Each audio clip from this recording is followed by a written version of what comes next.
we best convince our politicians that ecological damage undermines every aspect of human progress?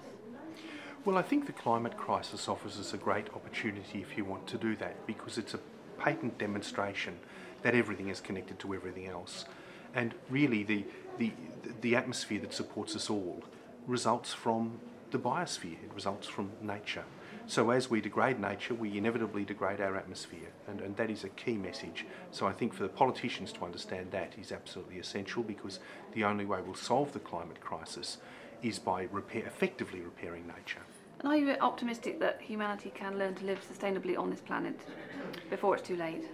Well, I have a rather weird view, I suppose, that our intelligence is the result of a long evolutionary process that this Earth, in effect, has created, and that our intelligence is actually destined to be Earth's intelligence, and that we will, as we move forward to regulate the gaseous composition of the atmosphere and so forth, we will have a very important role to play in terms of the way Earth works. That's a kind of a personal view, but I do think that it's in fact the way things will work out, so I am optimistic.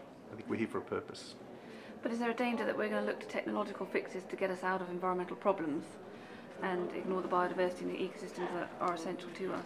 Well, so far the political dialogue has been almost solely based around emissions reductions, and that involves industrial processes and industrial fixes.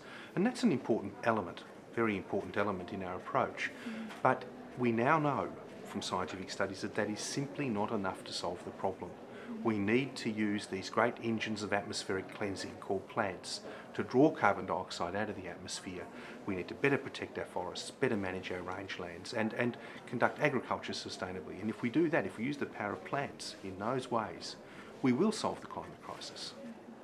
And is Australia, your native homeland, is it doing enough on the global scene towards sustainability? Well, Australia is still effectively a pioneer culture, a frontier culture, much like the United States. And in those cultures, individuals were rewarded for grabbing the greatest bit of the available resource base that they could. And that, of course, is a very bad position to be in as we start to move towards sustainability. So Australia is probably in a worse position than many other countries. In Europe, people have been used to living with constraint for millennia. And Europe in many ways leads the way. Australia has some interesting stuff to give, I think, but we've got a long way to go if you compare us with Europe.